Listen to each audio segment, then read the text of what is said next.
WhatsApp guys, आज हम देखने वाले हैं कीव में जेलेंस्की से मिले मोदी जी अमेरिका का कौन सा पैगाम लेकर गए, तो क्या मैसेज दिया है, क्या बात हुई है। इंटरेस्टिंग रहेगी वीडियो। मेजर गौरव आर्य सर की वीडियो, उस वीडियो का लिंक है डिस्क्रिप्शन में। 1 2 3 गो। आप ऐसा कोई बंदा बता दो जो कि टॉप लेवल की कंट्रीज, लार्ज इकोनॉमीज में से है, जो दोनों देशों में गया और दोनों देशों में जाके जिसने ये बोला है कि लड़ाई बंद करो। ये अपनी पॉलिटिक्स कर रहे हैं रूस वाले, यूक्रेन वाले अपनी पॉलिटिक्स कर रहे हैं।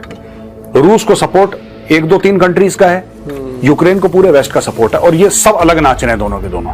भारत ये कह रहा है ऐसे हो यार, पहले एक साथ बैठो तो बात तो करो। और ये जो कदम है ये चीन के लिए एक खास मैसेज है। इसलिए मैं तो यही कहता हूं, शराफत इसी में है, भलाई इसी में है कि चाइना को ठोक दो। ये सारी चीजें स्टेबल करो, सारी चीजें, रशिया यूक्रेन स्टेबल करो, हमास इजराइल स्टेबल करो। जय हिंद दोस्तों, मैं हूं मेजर गौरव आर्य और आप देख रहे हैं द चाणक्य डायलॉग्स। वीडियो को लाइक करिए, हमारे चैनल को सब्सक्राइब करिए, बेल आइकन दबाना बिल्कुल मत भूलिएगा। दोस्तों बहुत पहले, तकरीबन 1.5 महीना पहले, 2 महीना पहले प्रधानमंत्री मोदी गए थे मॉस्को पुतिन से मिलने के लिए। और जब वो पुतिन से मिले तो पूरे दुनिया भर में बवाल हो गया कि भाई साहब ये गए क्यों।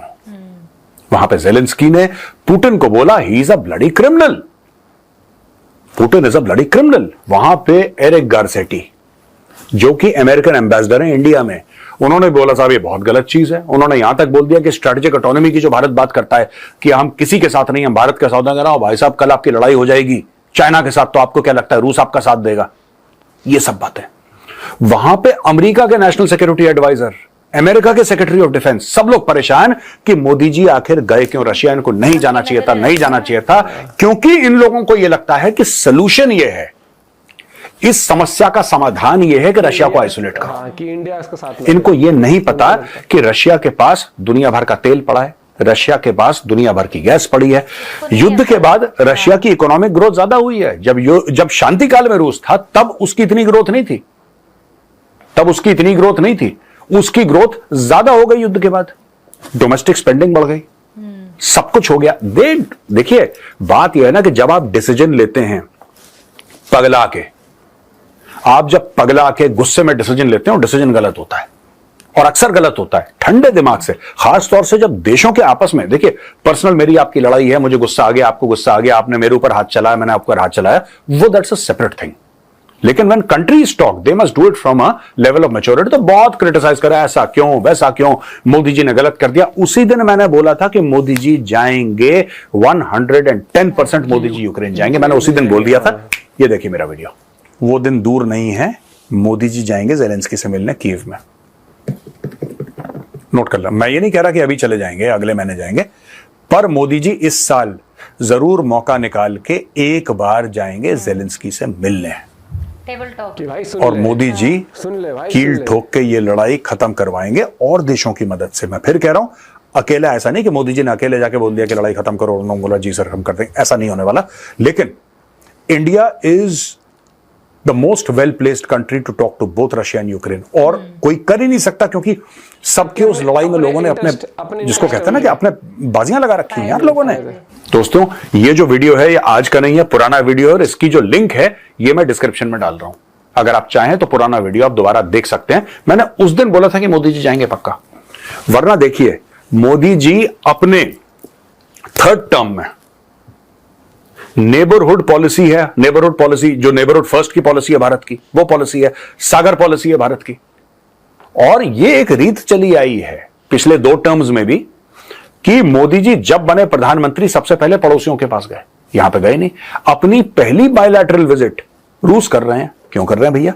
हां इटली गए थे, लेकिन that was for G7, that was not a bilateral visit, वो G7 के लिए गए थे। वो पहला उनका फॉरेन ट्रिप था when he became the prime minister for the 3rd time. आखिर मोदी जी रूस गए क्यों? मोदी जी रूस इसलिए गए क्योंकि वो आधा दौरा था, वो पहले करना था, क्योंकि उसका पॉइंट ऑफ व्यू हमारे कुछ रिश्ते हैं रूस के साथ। लेकिन रूस को यह भी बताने के लिए गए थे और वहां पे बोला सबके सामने कि यार ये लड़ाई बंद करो, ये लड़ाई बंद करो, ये लड़ाई ठीक नहीं है।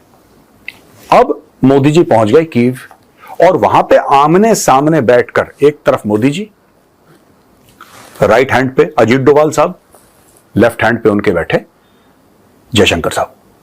और अब ये लोग जेलेंस्की को बताएंगे, और यही चीज दोस्तों मैंने आपको 1-2 दिन पहले भी बताई थी, यही चीज इन्होंने जेलेंस्की को बतानी है, बताएंगे। और मैं इसके ऊपर एक डिटेल्ड, दोस्तों बिल्कुल जिसको कहते हैं ना डिटेल्ड मैं संडे को यानी कि कल मैं आपके लिए एक डिटेल्ड वीडियो लेकर आऊंगा on the Chanakya dialogues Hindi कि मोदी जी ने इस विजिट में क्या अकम्प्लिश करा। दोस्तों बहुत ये जिसको कहते हैं कि it's a very landmark sort of historical visit जो हुई है।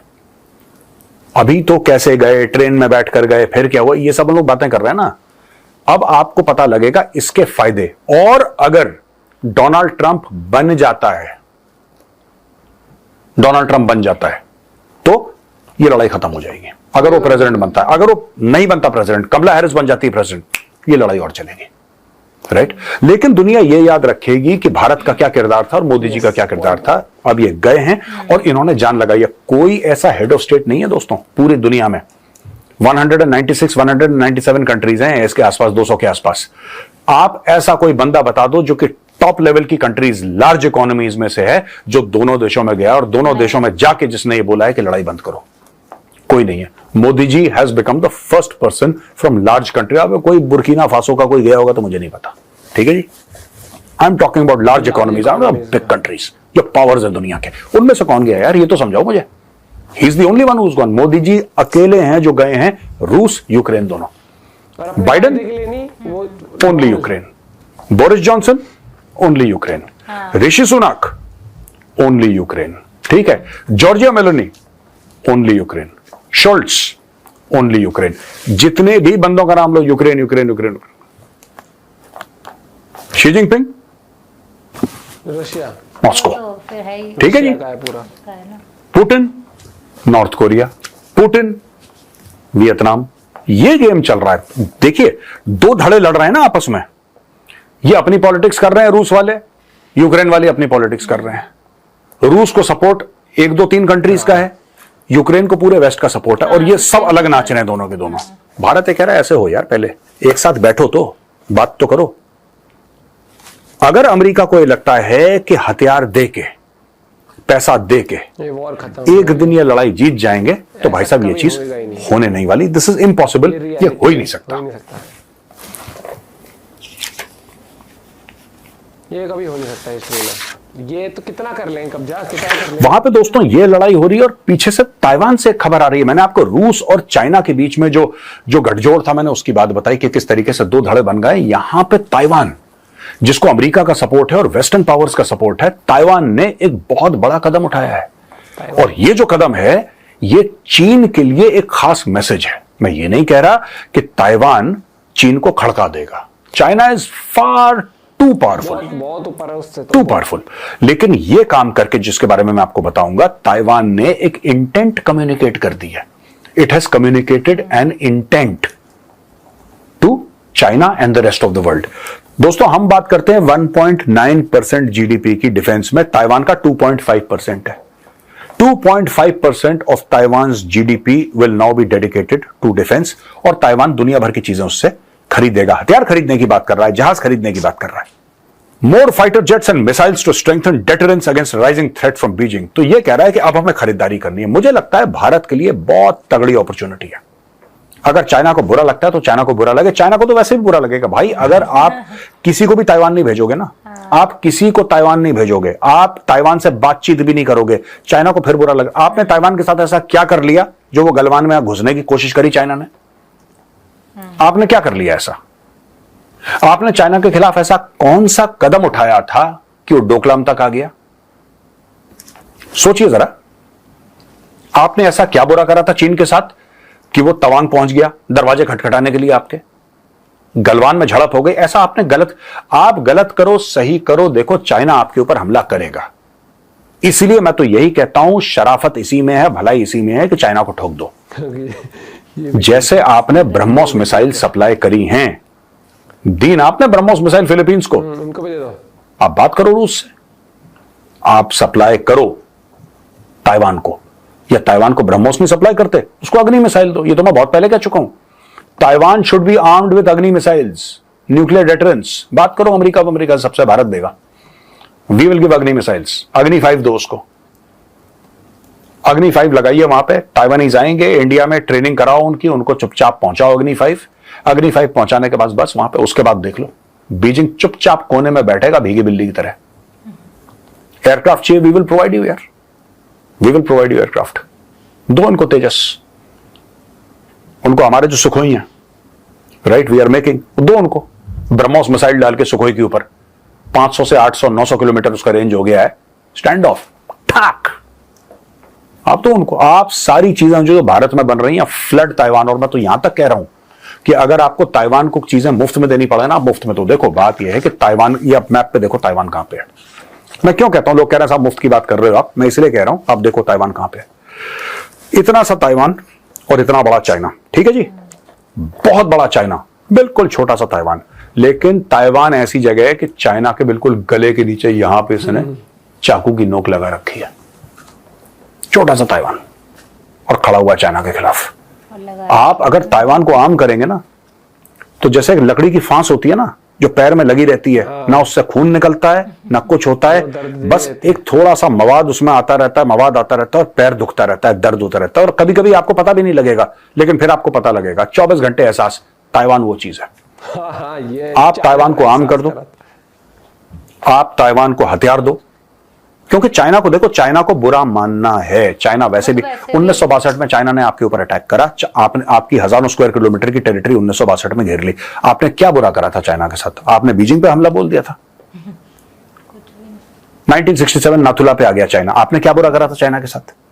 आप अच्छा करोगे बुरा करोगे, चाइना आपके ऊपर अटैक करेगा। सबसे पहले तो मुझे लगता है कि हमारे जितने भी पॉलिसी मेकर्स हैं, उनको यह चीज क्लियर हो जानी चाहिए कि आप चाइना को, ठीक है, आप चाइना को पुश मत करो, आप चाइना को कुछ मत करो, आप इनसे अच्छी अच्छी बातें करो, अच्छे अच्छे काम भी करो, ये फिर अटैक करेगा आपके ऊपर। सांप कभी पालतू नहीं होता यार, सांप की फितरत है डसना, सांप डसेगा, चाइना डसेगा। इसीलिए मैं कह रहा हूं कि ताइवान को आप हथियार दे दो। लेकिन दोस्तों फर्क तो रहेगा, फर्क रहेगा। ताइवान का डिफेंस बजट है $20 अरब, ओनली 20 अरब डॉलर। चाइना का है $234 अरब। बहुत राइट। लेकिन दोस्तों वही बात है लकड़ी की फांस वाली, जब लग जाती है ना तो बड़ा बड़ा सूरमा जमीन पे गिर जाता है। छोटा सा वीडियो था आज का, सिर्फ आपको यह बताने के लिए कि वहां पे यूक्रेन के साथ क्या हो रहा है। मोदी जी गए, मोदी जी बैठे, डोवाल साहब, जयशंकर साहब बैठ रहे हैं, इनको बता रहे हैं किस तरीके से वहां पे शांति करनी है, और वहां पे ताइवान जो है अपना डिफेंस बजट बढ़ा रहा है। ये सब हो क्यों रहा है दोस्तों? सिंपल सा कारण है, अमेरिका फंस गया यार। अमेरिका रूस और यूक्रेन में फंस गया, अमेरिका फंस गया इजराइल और हमास में। अमेरिका के दोनों हाथ बंध गए। अमेरिका चाहता है कि दोनों जगह शांति हो जाए। उससे होगा क्या? उससे यह होगा कि फिर अमेरिका फोकस करेगा चाइना पर। अभी चाइना पर फोकस नहीं कर रहा, चाइना की बल्ले बल्ले हो रही है, चाइना पीछे से अपनी पूरी तैयारी कर रहा है। अमेरिका का जो मेन कारण था अफगानिस्तान से निकलने का दोस्तों, one of the main reasons, जब दोहा अकॉर्ड साइन हुए थे, ये नहीं कि अमेरिका वहां पे हार गया था, नॉट दैट। अमेरिका की तो पॉलिसी यही है कि लगे रहो, हार नहीं गया था, उसको फोकस करना था इंडो पैसिफिक पे। वो हो नहीं पाया, वो हो नहीं पाया। वो वहां से निकला, वहां से रूस ने अटैक करा 2022 में फरवरी 24 को, यहां पे 7 अक्टूबर को हमास ने अटैक कर दिया। सारा मैटर खत्म हो गया चाइना की ओर से, यहां पे फंस गया अमेरिका और चाइना अलग से। इट इज वेरी इंपॉर्टेंट, ये सारी चीजें स्टेबल करो, सारी चीजें, रशिया यूक्रेन स्टेबल करो, हमास इजराइल स्टेबल करो। ये दोनों स्टेबल हो जाएंगे, यहां पे शांति हो जाएगी। Focus on China, that is the end game दोस्तों। वीडियो अगर पसंद आए तो इस वीडियो को लाइक जरूर करिएगा, हमारे चैनल को सब्सक्राइब करिए, बेल आइकन दबाना बिल्कुल मत भूलिएगा। जय हिंद। मैं बताता हूँ, मोदी जी गए पहले उसके पास, उससे बोला पुतिन से, भाई तू बता तेरे क्या क्या पॉइंट है, कोशिश करता हूँ कुछ बातें मनवा लूं उससे, कुछ ना मनवा लूं। उसने कहा भाई ऐसी ऐसी बात है, ये समझना मैं चाहता हूँ ये समझे वो, और वो समझ रहे, वो अडियल हो रहा है, वो किसी और की सुन रहा है, ऐसा होगा बात। मोदी ने चल ठीक है, तू अपना पॉइंट ऑफ व्यू लिख ले, ये रही कॉपी, इसमें लिख दे जल्दी जल्दी, ठीक है मैं ले जाऊंगा, फिर मैं अपनी बातचीत करूंगा। फिर मैं अपने सिक्योरिटी एडवाइजर को भी, मतलब जो अपनी जो एनएसए चीफ है उनको, सिक्योरिटी एडवाइजर जो है अजीत डोवाल सर, उनको और अजय शंकर सर को लेके गए, वहां बैठे, बातचीत करिए, बता देख भाई देख पुतिन भी कह रहा है कि बहुत हो गया, ठीक है दुनिया ने ले लिए मजे, हर एक चीज समाधान निकालते हैं, ये की पॉइंट है, थोड़ा तू तोल मोल कर ले, थोड़ा मैं तोल मोल कर लेता हूँ, और ऐसे ही होता है। वाला नहीं है कि उसको यूक्रेन को कुछ वो करना था। और इंडिया का इसमें कोई वैसा फायदा नहीं कि इंडिया बिजनेस के लिए जा रहा है। इंडिया चाहता ही है कि भाई शांति बने, वहां शांति बनेगी धीरे धीरे। उधर इजराइल का तो मैं क्या ही बोलूं, वहां की तो शांति भैया उन्होंने बिगाड़ी रखी। आज फिर उन्होंने कर दिया, शायद से हमला कर दिया इजराइल के ऊपर, कुछ बमबारी आज फिर ऐसा कुछ हुई है। तो ये बहुत इंटरेस्टिंग है, और मुझे लगता है कि बहुत जल्दी लड़ाई रुकेगी, ये हो जाएगा यहाँ पर, यूक्रेन और रशिया समझौते पर आ जाएंगे मुझे लगता है, और ये होना भी चाहिए और जल्द ही होगा मुझे लगता है। ये अब वो कहते हैं ना, वो उम्मीद आ रही है। तो आप भी अपने पॉइंट ऑफ व्यू शेयर कर सकते हो। मिलते हैं वीडियो के साथ, बाय बाय, टेक केयर।